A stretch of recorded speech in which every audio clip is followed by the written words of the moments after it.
Il y a eu la crise Covid qui a fait qu'il y a eu un coup d'arrêt. Il n'y a pas eu de casse, il y a eu un coup d'arrêt aujourd'hui. Un coup d'arrêt qui se traduira peut-être malheureusement avec des entreprises qui malheureusement dans quelques semaines ou quelques mois auront des difficultés à continuer ou pas leur activité. Par contre, on peut faut avoir un côté positif dans cette crise, c'est qu'on a réussi à se rassembler. Et le rassemblement a fait que, il n'y a pas eu un effondrement total de toutes les entreprises de production haute, il y a eu plutôt un rassemblement. Et ce rassemblement, en lien avec des outils qui ont été mis au niveau étatique et européen, mais aussi au niveau de la région Bretagne, des outils pour la production, on a pu aussi dimensionner soit la production, soit en même temps aussi se donner la visibilité et le pas de temps pour rebondir derrière après. Mieux que ce soit les places Exactement portuaires ça. qui maîtrisent les choses. Au moins, il y a la traçabilité, il y a la visibilité, et c'est clair. Et c'est là que le pacte, ou le pack offensif plutôt, retombe sur ces problématiques au moment où on sort du Covid, on est dans le plan de relance et puis qu'il y a le Brexit devant nous. C'est important qu'on puisse affirmer haut et clair de façon très concrète l'ensemble de ces objectifs que je souscris tout à fait à ce que dit le président de région. En sorte de structurer nos entreprises, de faire en sorte que nos marins-pêcheurs, nos marailleurs et autres activités économiques aient un bilan qui soit suffisamment solide pour pouvoir investir.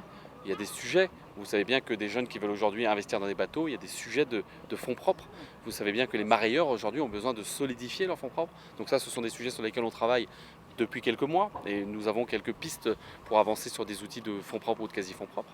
Nous avons ensuite le sujet de la formation et de l'information sur les métiers pour que celles et ceux qui sont aujourd'hui en rupture professionnelle, en attente de reconversion, puissent se dire qu'il y a des beaux projets dans les métiers de la mer et que notre jeunesse, qu'elle soit au collège ou au lycée, se dise que pourquoi pas embrasser pour la vie ou pour un moment de la vie des carrières dans les métiers de la mer.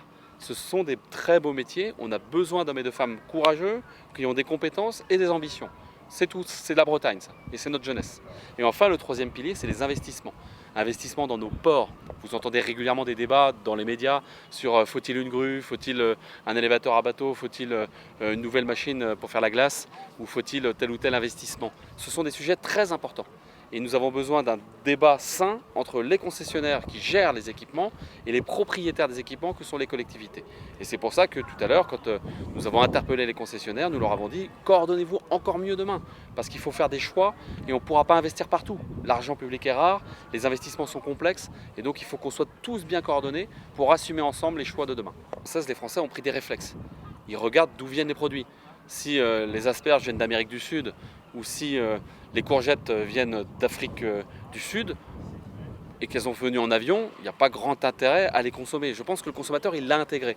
C'est un peu pareil pour le poisson.